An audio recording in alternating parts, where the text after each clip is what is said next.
What's good, y'all boys, man? I'm back with another reaction. Hey, man, it's 2025. We finna start the year out right, you know what I'm saying? Keep God in your life and just keep praying. Hey, this year gonna be great, man. You feel me? I'm back and better than ever. 2025, I'm finna drop a video every single day. 365 days straight. I'm not even lying. Well, I might miss a couple days, so I might be lying a little bit, but I'm gonna make up for it because I'm dropping banger after banger. You dig? We got How Good Was Michael Jeffrey Jordan actually. Like, bro, this is a banger. We got a 25-minute and 17-second banger. Hey, if you're new here, hit that like and sub. We still doing this for no funds. We not getting paid off this video. I'm doing this for y'all. We not missing a day this year, bro. No cap. But, hey, like I said, Happy New Year's. I hope Christmas went well. I hope you enjoy your time with your family. Hey, if y'all miss me, I'm back. Drop a comment. Hey, W Cloud Crew. Cloud Crew, we in there. You feel me? But no, hey, How Good Was Michael Jeffrey Jordan? Oh, yeah. And if y'all didn't like y'all presents, bro, stop being ungrateful. Because that person didn't have to spend their money on you. No cap. But if you did get all the presents that you wanted, hey, I'm happy for you, bro. But we finna get straight into this video. Hey, again, let's do a big time 2025. Cloud Crew, where you at? Hey, drop a CW. Wait, Cloud Crew. Oh, shit. Drop a CC. Hey, let's get straight to the video, though.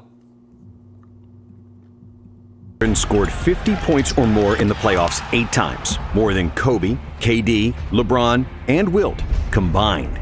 Jordan also had the most 40-point playoff games, more than Kareem, AI, Steph, and D-Wade put together. In fact, MJ is the only player in NBA history who had more 40-point career games than games where he scored less than 20 points. Jordan's godlike aura, brutal trash talk, and physical dominance put fear in opponents' hearts. And while they had to get a good night's sleep before facing the Bulls, Jordan could drink and smoke cigars before the game and still drop 40. His airness made it look easy, and he proved it when the games were on the line.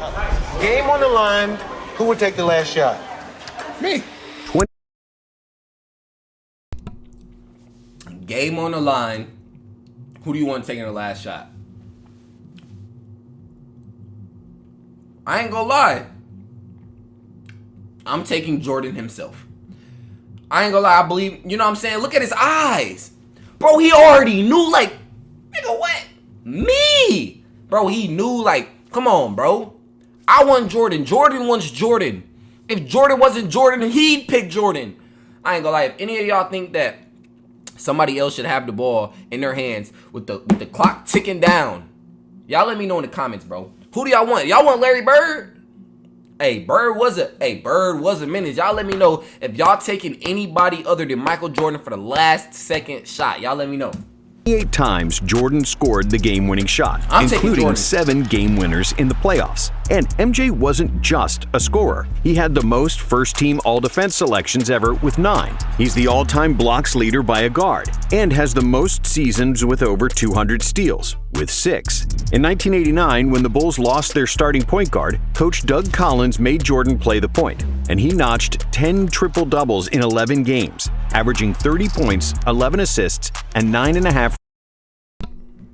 He had a triple-double 10 out of the 11 games? Nah.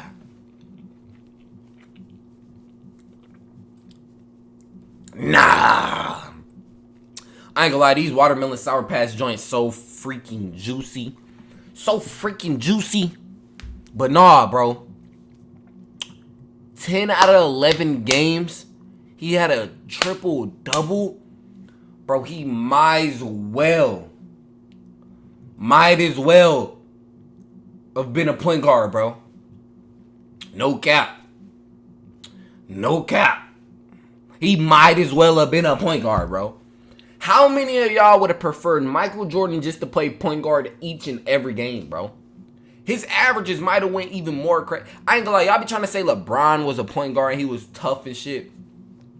Michael Jordan as a point guard, though, bro, that would have been nasty. Because I know LeBron played point guard for a short period of time when he was with the Lakers. Bro, if Michael Jordan played point guard his whole life, bro, he would have been nasty. Because that means he just got the ball even more. Like, I know most of the time they was trying to get him the ball every single time. but he was already gonna have the ball every single time. Just imagine that, bro.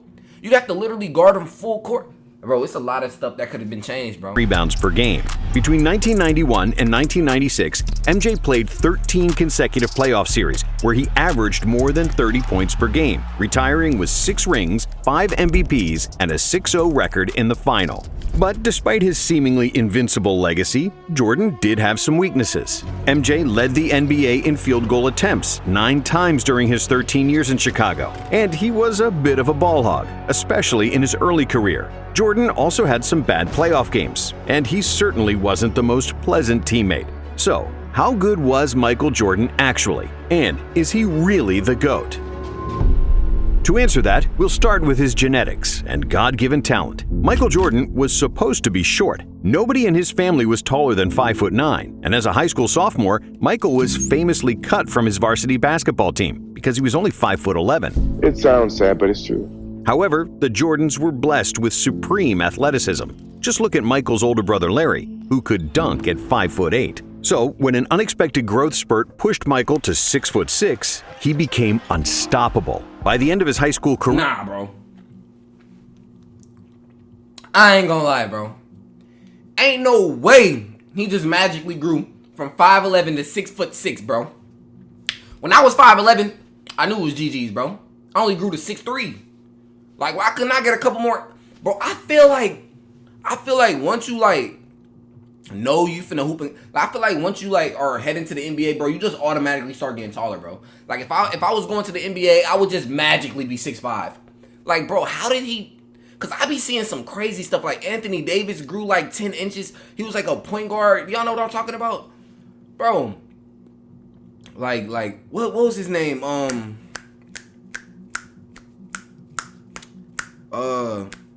Robinson? David Robinson? Bro, he grew like 9 inches in the summer, bro. Like, come on, bro. Bro, what's good, bro? If I grew 3 more inches right now, bro, I promise you I'd be in the league next year, no cap. I'd be a 6'6" lockdown sniper. I'd probably play for the fucking Sacramento Kings, no cap. Jordan was averaging 27 points, 12 rebounds, and 6 assists. But despite his unreal speed and athleticism, young MJ was still an unpolished gem because he really only played 2 years of high school basketball. As a freshman at UNC, MJ averaged a modest 13 points, 4 rebounds, and 2 assists per game. He was the 3rd leading scorer on the team behind James Worthy and Sam Perkins, and his fundamentals, ball handling, and confidence weren't yet at a super high level. But all that changed in the 1982 NCAA Finals, when Michael hit a game-winning shot against Patrick Ewing, winning the national championship. How old was Michael Jordan when he not graduated. How old was Michael Jordan when he went to the NBA? 18. Shot. Jordan. North Carolina has won the 1982 NCAA championship. Jordan said this was the biggest turning point of his career, because after that, his confidence was through the roof. That turned my name from Mike to Michael Jordan. It gave me the confidence that I needed to start to excel at the game of basketball. In the next 2 seasons, Jordan continued his basketball education under Dean Smith and became a complete player. He averaged 20 points per game, was a consensus first-team All-American, and as a junior in 1984, he was named Collegiate Player of the Year. But based on his college career alone, it was hard to predict that Jordan would reach the pinnacle of the NBA. After all, many great players who came before Michael had far better college careers, including Kareem, Magic, Bird, Bill Walton, Bill Russell, Oscar Robertson, David Thompson, Pete Maravich, and a few others. Because of his relatively modest numbers in college, and because the 80s were the era of the big men, Jordan was selected 3rd in the 1984 NBA draft, behind centers Hakeem Olajuwon and Sam Bowie. He's only 6'6", so how much can he really do? We wish he were 7'1", but he isn't. However, it took just 2... Bro, I ain't gonna lie, like, nowadays people be saying, like, everybody's just tall and all that, bro. But back then, it was a time where niggas was, like, 7 foot everywhere. Like, I feel like the height just be going like this for real. I feel like it just, like, kind of moved back and forth. Like, some people gonna be born short, some people gonna be born tall in this little 5-year gap. In this little 3-year gap, some people gonna be 7'5". This little gap, somebody gonna be 5'5". Like, bro, come on, bro. Like, come on, it just fluctuate. Hey, What y'all know about fluctuate? Oh yeah, and by the way, I got a cut. I finally got it. Oh shit. You know my hair be moving, bruh. So you know what I'm saying. Don't really worry about it. But I finally got a cut. You feel me? I finally got a cut. Hey, shout out to my barber, even though he kind of made my shit crooked a little bit. But it's all good though. We got a cut. We back in motion. I'm telling you, 2025 is gonna be a great year, bro. Bro. I'm telling you, bro. Practices for the Bulls coach to call the general manager and say, "You didn't mess up the draft this time." For the first day in practice, my mentality was whoever is the team leader on that team, I'm going after him. And I'm not going to do it with my voice because I had no voice. I have to do it with the way that I play. When the season started, it took Jordan only 3 games to score over 30 and 9 games to eclipse 40. By the end of the first month, it was obvious that Jordan was supposed to be the first overall pick. While Olajuwon looked like a star, Jordan was more like a supernova because there was nobody in the league faster than him. It seemed almost unfair how he blew past opponents with just a single step who had no answer for his drives to the basket. On top of his speed, Jordan was also the most athletic player in the NBA with an unmatched vertical jump and hang time. When he drove to the cup, it looked like he was a fighter jet, and his quickness served as a runway for his vertical takeoff. When MJ raised up for a jump shot, it seemed like nobody was ever guarding him because the laws of gravity didn't seem to apply to Michael. Defenders could jump at the same time, but as they would inevitably fall down, Jordan... I ain't gonna lie, when he be stopping on the dime, it look like he got Brembo brakes on his sneakers, bro. And all my car guys, y'all know what Brembo brakes is, bro. Them joints really, you know what I'm saying? They put them on the cars that go real fast. Get a little Brembo brake, but he be stopping on a dime. He legit be stopping on a dime, bro. I'm surprised his toes never popped through the front of his sneaker. No cap. Would continue to float in the air and shoot completely unbothered. How's the transition been from college to the NBA? Well, I think it's been pretty easy. Thanks to his high-flying feats and insane dunks, Jordan quickly became the most popular player in the NBA. So it only made sense that in 1986, he got voted to the All-Star game, despite playing just 3 games up to that point due to an ankle injury. And that same year, in the playoffs, he set a playoff scoring record with 63 points against Boston. But it was an incredible playoff performance. I've never seen it before, and I had never seen it after. That wasn't Michael Jordan out there. It was God disguised as Michael Jordan. As if MJ wasn't doing enough already, in 1987, MJ led the NBA in scoring with 37 points per game, which was and remains the 5th best. Bro, like I said, bro, if he played point guard, because they already gave him the ball every time, but just imagine if he played point guard, bro, he'd get the ball even more. He might have averaged 42 a game. Bro, nowadays, Michael Jordan would legit average 45 a game. I'm not even going to lie to you, bro. I'm not even going to lie to you, bro. He would legit average 45 a game, bro. No cap. But all he needs is like a point guard like me. Like, if I was his point guard, you know what I'm saying? I would literally find him like on all the back cut alley-oops. Like, bro, I'm really throwing dimes for, like, bro. I ain't gonna lie. They probably should have drafted me in 1984 or whatever they said. Or 1980, whatever. Whenever he got drafted, that's when they should have drafted me. I wasn't even born yet, but they should have pre-drafted me like you know what I'm saying? They should have rushed my birth a little bit. You know what I'm saying? They should have birthed me. My mama should have birthed me in 1984 or whenever he got drafted. Bulls should have picked me first round draft. First round pick. I mean third pick. We could have saved Michael Jordan for like the 7th pick if we had another pick. Or they could have picked Michael Jordan 3rd pick. Picked me up. I could have went to the D League. If that was even a thing. I could have went to the ABA. If that was I could have went to the I could have pulled a Tony Kukoc. You know what I'm saying? Just put me in Lithuania. I'll go to Lithuania. First 3 years. I mean, shit. If Luka Doncic was playing in Lithuania when he was like 14, I could play in Lithuania when I'm about 5. So you put me in Lithuania when I'm about 5 years old. Wait, hold on. When was Michael Jordan drafted? Okay, I found 1984, I was right. So 20 years, I'd be 1. Oh fuck, I was born in 2003. That wouldn't work. Never mind, bro. I'm just chatting. Best scoring output ever, behind only Wilt's insane scoring feats of the early 1960s. I just want the franchise and Chicago Bulls to be respected as a team. It's very hard for something like that to happen, but it's not impossible. Meanwhile, Jordan was miserable. Despite all the fame and individual accolades, he was always losing. In his first 3 seasons, MJ only won 1 playoff game, despite being the best player in the league. But after the Bulls GM Jerry Krause drafted Horace Grant and Scottie Pippen, his life would change forever. In 1988, MJ averaged 35 points on 54% shooting, with 6 rebounds and 6 assists, winning his first career MVP. I ain't gonna lie, because that's he crazy also led stats. the NBA in steals with 3.2 plus 1.6 blocks per game, Jordan won the Defensive Player of the Year. And he is still one of only 5 players ever to win Defensive Player of the Year and MVP. And after the 1988 dunk contest against Dominique Wilkins, which is considered by many to be the best of all time, some people already started calling him the best player they have ever seen. That's got to be a 50. But none of that mattered. Hey, do y'all really think that was the best dunk contest, or was that like the most like organic dunk contest? Like, cause like it was like the first of its kind. But nowadays people do be doing them dunks in the dunk contest, but it's like kind of lame because like it was already done. Like it just ain't as original anymore. I feel like that's what it was. I feel like that dunk contest with Michael Jordan, Dominique Wilkins, I feel like that was organically original. You hear what I'm saying, bro? Where the fuck am I coming up with these words? Organically original? It sound fire though. Hey, organically original? Bro, what the fuck? Hey, 2025. I'm finna add a couple words to the dictionary. Ah! But no, yeah, y'all let me know what y'all think about this dunk contest. Was it the best because it was the most original? The most important thing to Jordan was winning. And now with Pippen and Grant on the team, the Bulls had their first 50-win season since 1974.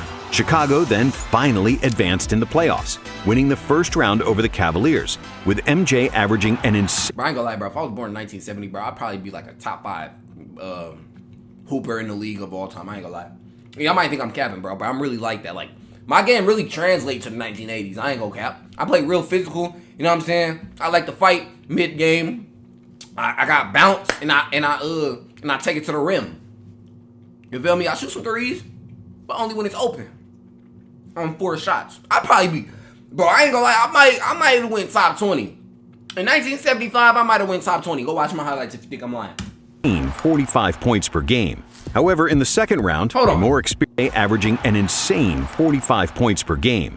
However, in the second round, a more experienced Pistons team defeated the Bulls pretty easily, 4 games to 1. It was proof that individual greatness doesn't translate to playoff wins, a lesson Jordan had yet to learn. But that didn't make him any less entertaining to watch. In the 1989 season, Jordan hit his first legendary shot in the NBA, simply known as the shot. A shot on Elo. Good! The Bulls win it! They win it! Set the Cleveland Cavaliers! In the second round, the Bulls got past the Knicks, but they again fell victim to the Pistons, who bullied Jordan with their physicality. And in 1990, it was more of the same. MJ led the NBA in scoring and steals. He was super efficient, but the team couldn't get over the hump and get past the Detroit Pistons for a 3rd consecutive year. In his first 6 years in the league, MJ had won 5 playoff series and lost 6, with an overall playoff record of 25 wins and 29 losses. So after that 3rd loss to the Pistons, the media started doubting Jordan, questioning his ability to play team basketball, and wondering if he was only concerned about himself and his numbers. And in a way, they were right. In the 80s, he was often trying to score out of double or even triple teams, ignoring his wide-open teammates. In 1989, he was a capable passer, averaging a career-high 8 dimes per game, but Jordan always looked to score first and pass second. And he wasn't like Magic, Jokic, or Doncic, who manipulate defenses with their eyes and fake defenders into wrong coverages. Jordan's passing was more reactive. He got rid of the ball only when he saw that somebody was wide open. And since Jordan was like a black hole that sucked all the defensive attention, when he did opt to pass, it was usually for an easy dunk. But despite MJ's ridiculous scoring numbers, the Bulls' offense was always average during the 80s, and they were actually at their best in 1980s. Is he okay? He just tried to jam him. Offense was always average during the 80s, and they were...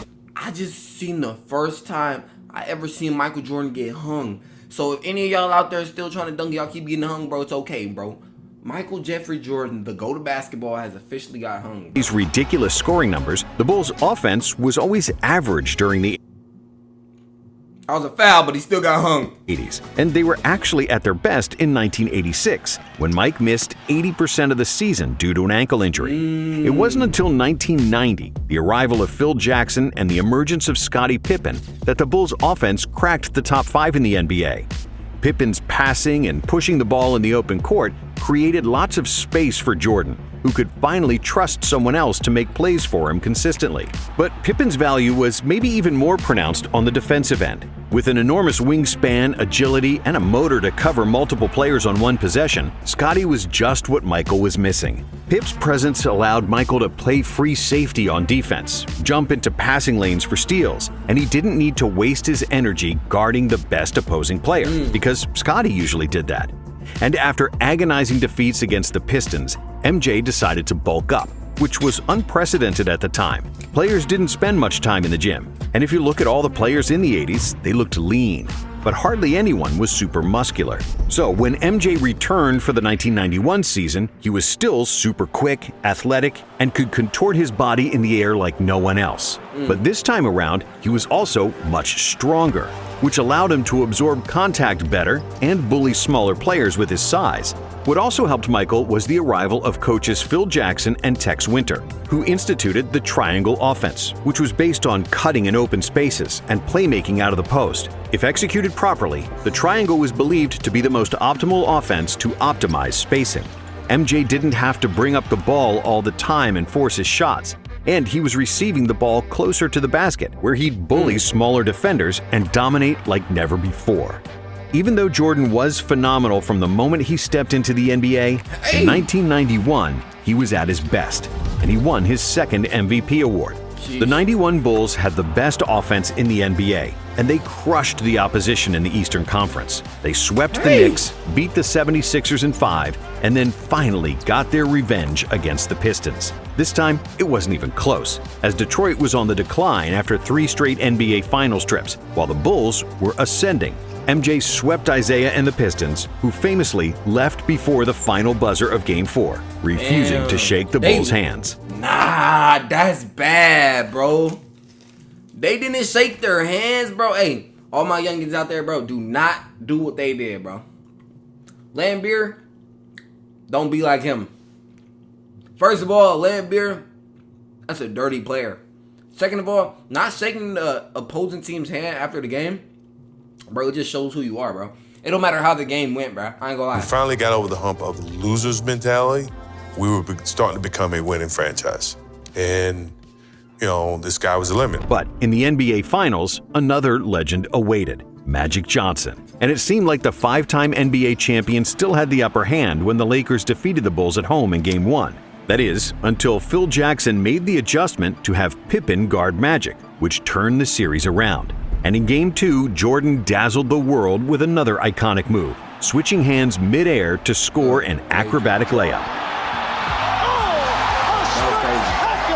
That was crazy. Spectacular The is Bulls the exact won the word next for 4 that layup. games, and at last, the championship. Jordan's hunger for an NBA ring was finally satisfied. Throughout the playoffs, MJ averaged 31 points, 8.5 assists, 6.5 rebounds, 2.5 steals, and 1.5 blocks, shooting a career-high 56% from the field. Jordan is the most talented player in the NBA, by far. And the 1992 season was a continuation of peak form for Jordan and the Bulls. Another scoring title with super efficient shooting, first-team All-Defense, and another MVP for his airness. The Bulls once again had the best offense in the NBA and won a franchise record 67. Whoa, bro, look, he had sticky glue on his hand, bro. Look, so he caught it with one hand like this, and he still swung it down. Bulls once again had the best offense in the NBA and won a franchise record 67 games. Chicago reached the finals against the Trailblazers, and the media pushed the narrative that Clyde Drexler was better than Jordan, because Jordan is not a good outside shooter. So MJ responded by nailing 6 threes and 35 points in the first half of Game 1, which was a finals record for both threes and points and a half, in what will forever be remembered as the Shrug Game. And even though Portland tied the series at 2 apiece, the Bulls were just too good, and they won the series in 6, with MJ averaging 36 points in the finals.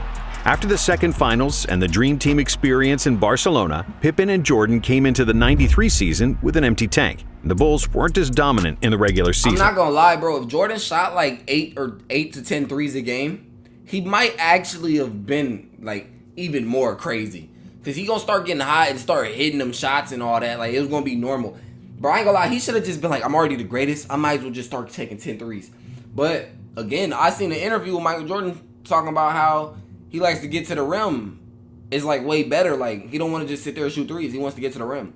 And nowadays people are saying like threes are ruining the NBA. Do y'all think threes are ruining the NBA? Is that why the NBA is messed up? Or do you think it's just the lack of just like promotion? Like, I feel like they try to put all the, like, no cap, they try to put all the games on like ESPN Plus. Like, bro, I ain't gonna lie, nobody wants to pay for ESPN Plus, bro. Just put the game on ABC so I can put a paper clip in the back of my Roku TV, go to live channels, you know what I'm saying, scan, get about 15-20 channels, get ABC, you know what I'm saying, NBC, you know what I'm saying, that bounce TV, bro, and I'm good, bro. I just don't like ESPN Plus, bro. That's dead. But even though he was tired, MJ still led the NBA in scoring, which was his 7th scoring title in a row. And he also led the league in steals. Chicago made it to a 3rd consecutive finals, where they faced league MVP Charles Barkley and the Phoenix Suns, the best team in the regular season. Barkley was also the best player on the Dream Team. And when he won the MVP, many people believed that he could be an even better player than Michael, which pissed off Jordan. But because of the Suns' inexperience, has Charles Barkley ever had hair, bro? Or he been bald? Like, he might have just shaved his head when he turned 7 or something, because I never seen him with hair. And Barkley's nasty elbow injury, the Bulls won the first 2 games on the road, and it seemed like it would be smooth sailing to the next title. However, the Suns weren't going away that easily. They won games 3 and 5 in Chicago, and they could have won game 4 too if it wasn't for Jordan. Won games on the road. Would not let me win that game. Who buried the Suns with 55 points, the second highest scoring game in NBA Finals history. 55. And Michael just outplayed me. That was probably the first time in my life that I felt like there was a better basketball player in the world than me, to be honest with you. After 5 games, it was 3-2 for the Bulls, but the remaining 2 games were to be played in Arizona. In Game 6, the Suns had the lead throughout the 4th quarter, but Jordan kept the Bulls in the game, and everybody expected Jordan to take the final shot to tie the game.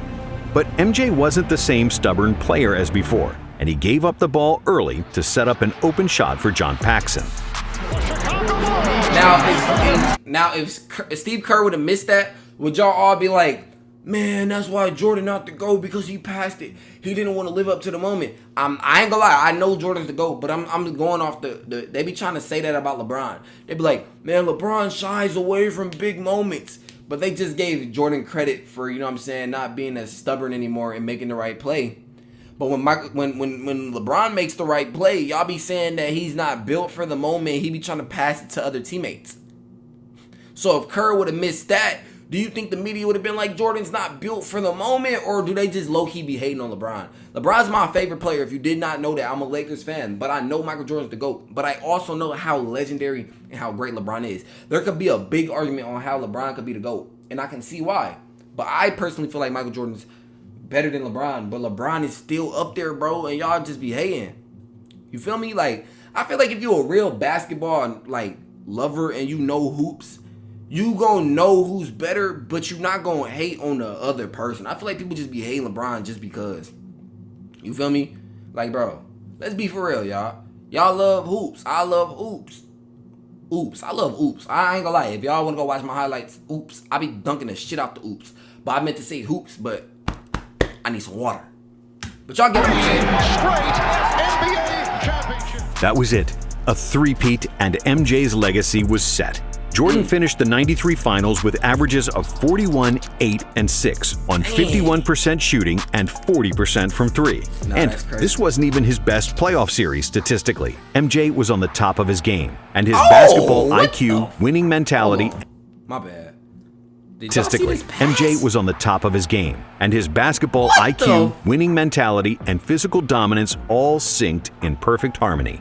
Jordan showed his otherworldly ability to beat an opponent one-on-one, separate double teams, attack the rim, but also to find open teammates. If we compare the 1993 Jordan to his early NBA years, the growth was evident. When it was needed, he was pressing full court defensively. When nobody could score, he recognized it and carried the Bulls. And when he got doubled, he gave up the ball without trying I ain't gonna cap. I don't know how he got this recognized it pass and off. carried the Bulls. He ain't And even when he looked got doubled, one time, he gave bro. up the ball without That is trying to be a hero. Bro, that is in terms a of no-look. basketball, That was the example of a no-look pass, bro. I hate when people look at somebody, they're looking, and they go like this. Like you're looking at him the whole time, you go, bro, he didn't even look. He legit was like, nah, that's crazy.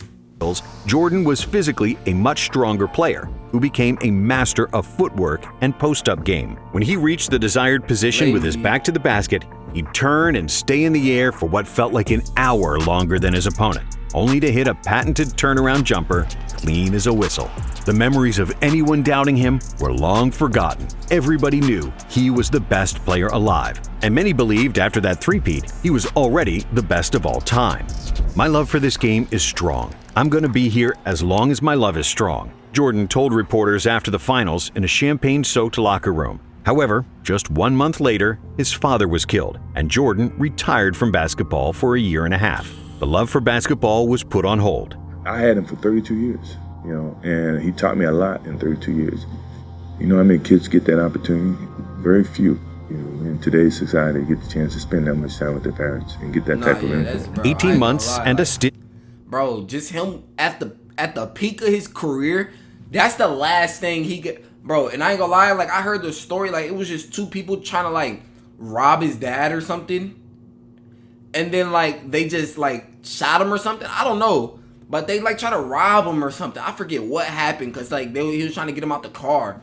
But bro, like just imagine, like they didn't even know that was Michael Jordan's dad though. That's the thing.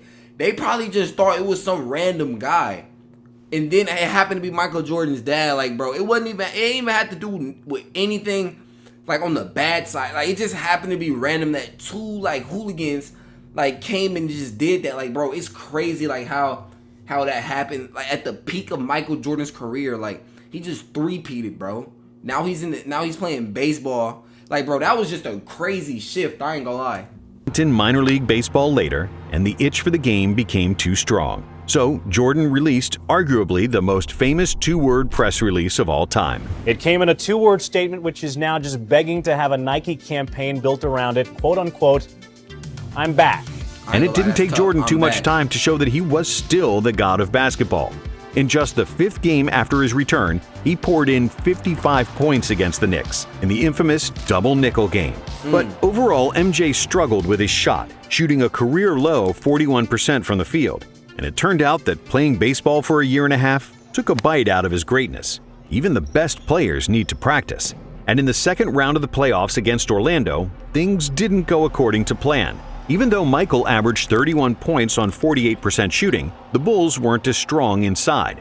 Horace Grant, who used to be their starting power forward, was now playing for Orlando. And together with a young Shaq, the Magic simply outmuscled the Bulls in the paint. Many people will say the Bulls lost in '95 because Jordan wasn't in peak form after his baseball hiatus. And there is some truth to that. But Jordan actually averaged his usual numbers. Really, basketball is just a team sport, and they lost because Orlando was much bigger and deeper than them. Thankfully, the Bulls management knew that too. Last week, the Bulls announced the acquisition of a player many people consider the most controversial basketball star in the NBA. They added Dennis Rodman to the team, the best rebounder of all time, and one of the fiercest defensive players. Hey, fun fact, I just went and, bro, we had a game at Dennis Rodman's old school. I ain't gonna lie, it was lit. I seen his jersey hanging up. It was tough. I ain't gonna lie. Ever. I don't care. Whatever. What's up? A year before, they also added Steve Kerr, the most accurate three-point shooter ever. And together with a defensive dog, Ron Harper, and Tony Kukoc, who was the most versatile power forward in the NBA, MJ had the best supporting cast in the league. In the 1996 season, the Bulls were so good that they became only the second team in NBA history to lead the NBA in offensive and defensive rating. and their plus 13.4 net rating is still the best ever. Their 72-10 record was the best of all time, and, of course, Jordan won an MVP, averaging 36-4. As for the playoffs, there was no stopping the Bulls. Only the Sonics in the finals showed any kind of resistance, and Gary Payton was the first defender to have slowed down Michael, but he couldn't beat him, and Chicago won their 4th title, with Michael crying his guts out in the locker room because it was the first championship he won without his father. I know he's watching. This is for Daddy. I'm very happy for him. He's a voice of reason that always drove and challenged me. That's the type of father I have. Like a friend. Yeah, like a friend. And when the 1997 season started, the Bulls continued to rule the NBA. With 4 Hall of Famers, the most accurate three-point shooter of all time, and other excellent role players, no team... Wait, hold on. Is Steve Kerr a Hall of Famer? No way. Is Steve Kerr a Hall of Famer? Okay, I found this on the web. For no way is Steve Kerr a Hall of Famer. Check it out.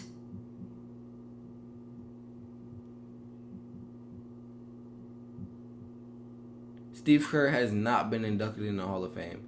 I was finna say, bro, if Steve Kerr could have got inducted in the Hall of Fame, I know damn well I could have made it to the Hall of Fame. No hate to Steve Kerr, but he didn't average more than 8 points his whole career.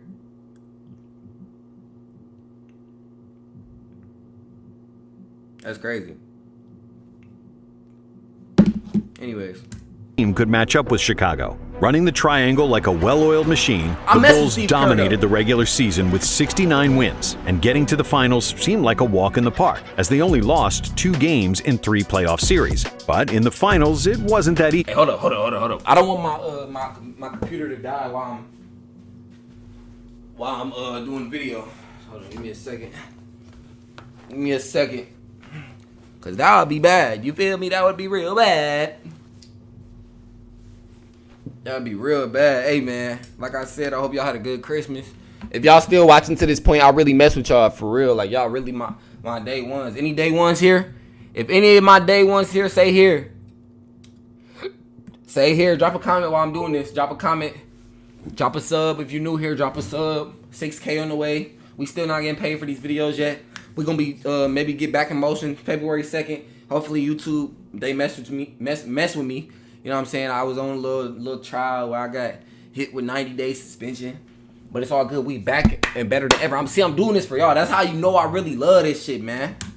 Because they played the formidable duo of Stockton and Malone and the Utah Jazz. This series would be remembered by the infamous flu game, where Jordan suffered from food poisoning and had a fever before the pivotal Game 5 when the series was tied. But Jordan played through the illness and managed to squeeze every atom of strength to score 38 points, and the Bulls won, 90-88. In Game 6, Jordan trusted Steve... Okay, my bad.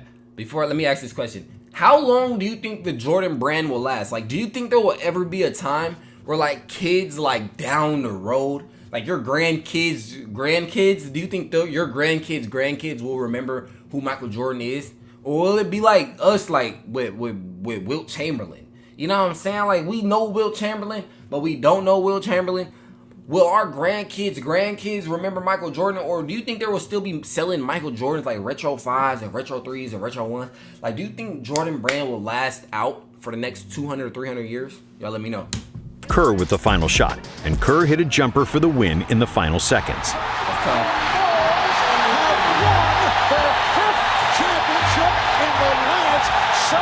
5 out of 7. However, when the 1998 season started, the Bulls were running on fumes. Pippen had injury problems and disputes with management, and Rodman was more reckless than ever. But they still had Michael. Even though he wasn't as athletic as before and his efficiency decreased, Jordan was still capable of winning games by himself. The Bulls finished with 62 wins despite Pippen missing half the season, and that's why Jordan was named NBA MVP for the 5th time. In the playoffs, the Bulls survived the Indiana Pacers in the Eastern Finals, winning Game 7 by 5 points. And then, in the finals, Utah awaited again, hungrier than ever. In a tough defensive series where neither team scored 100 points, Jordan proved his clutch factor once again, hitting arguably the most famous shot in NBA history over Byron Russell. Jordan, open, Chicago with the lead! 6 championships in 8 years, with 6 awards for the Finals MVP, and Jordan achieved basketball immortality. And if this is the final chapter, what a way to close the book. After 1998, Jordan retired for the second time, which was the end of his prime, and we can sum up his career with the Bulls in 3 parts. The first part being between 1984 and 1990, when he was easily the most athletic player in the NBA, a scoring machine beating players with speed and leaving defenders stuck in the mud. But basketball is a team sport, and Jordan didn't have enough quality teammates around him, and those who he did have, he didn't trust. The second part was the first three-peat, when he slowed down a bit and wasn't going 100 miles per hour on every possession. MJ was then physically stronger, he became a master of all facets of the game, improved his shot, and started trusting his teammates.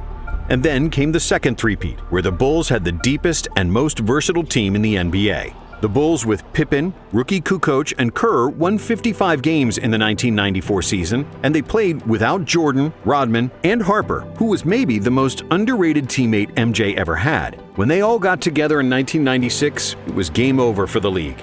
But having good teammates is essential to winning in the NBA, especially when you're past your physical prime. Jordan lost a chunk of his quickness during the second three-peat, but that's like when a Ferrari loses 100 horsepower. It's still faster than almost anything else on the road. And that answers the question, how good was Michael Jordan actually? Even when he wasn't at his best, Jordan was still the best player in the league. If you divide his career into 3 parts, each part would suffice for a Hall of Fame career. In his first 6 seasons, Jordan didn't win a ring, but he was the most electrifying athlete the NBA had ever seen, with unreal stats and winning all possible accolades. The first three-peat was Jordan at his best, showcasing a level of basketball that's rare and few, if any, have touched. And with his second three-peat, the Bulls won 72, 69, and 62 games in the regular season, and capped it off with 3 championship rings, losing just 13 That was a lot of games aura in that little line right there. That was season, a lot of aura. and capped it off with 3 championship rings, losing just 13 games in 12 playoff series from 1996 to 1998. The only season of his career where Jordan wasn't the best player in the league was probably just his rookie season. Jordan was the best player in the world for over a decade, something that can be said only of 3 other players: Wilt, Kareem, and LeBron. But while Kareem's individual and team accomplishments are similar to MJ's, Jabbar wasn't the best player on his team for 3 of his 6 championships, and he only has 2 Finals MVPs compared to Jordan's 6. Wilt's scoring numbers from the 60s were impossible to reach even for Jordan, but he only won 2 titles and was constantly losing to Bill Russell. And finally, there's LeBron, who might be the most complete basketball player ever, and due to his longevity, he is the statistical GOAT. But LeBron only has 4 titles and has lost 6 times in the finals, including the 2011 dud against the Mavs, where he played a catastrophic series that cost Miami the championship. Dirk Nowitzki, he ain't somebody to play with, bro. And that's something that never happened to Jordan. And because of his decade of dominance, a 6-0 record in the finals, with 6 Finals MVPs, and the biggest impact on NBA popularity worldwide, it's hard to say that Jordan wasn't the greatest player to ever touch a basketball. Speaking of Jordan, we've got a... Hey, man, that's gonna do it, man. Hey, I hope y'all enjoy. I hope you enjoy me being back, dropping videos again. Come back to the channel tomorrow, around late night, probably like 8, 9. I'm gonna have a video up for y'all around 8, 9. Hey, that's gonna do it, man. If y'all watching in Paris, I don't know what time it be in Paris when I drop. Just know, check my channel. I'm gonna drop. Let me know what type of videos y'all want to watch this year. If y'all want me to react to What If, if y'all want me to react to horror films, if y'all want me to react to Road Rage, if y'all want me to react to Mr. Beast, if y'all want me to react to comedy, if y'all want me to react to anything, I'll react to any. If y'all want me to react to presidential debates, if y'all want me to react to Thailand greatest adventures, y'all let me know, man. Hey, man, God bless, Jesus loves you. Hey, that's gonna do it, man. Hit that like and sub button. 6K on the way, really 10K, but we gonna let it go up to as many subs we can get. You feel me? So maybe 100K. You feel me? So hey, man, that's gonna do it, man. Hey, have a blessed day. You feel me? Cloud Crew, we lit.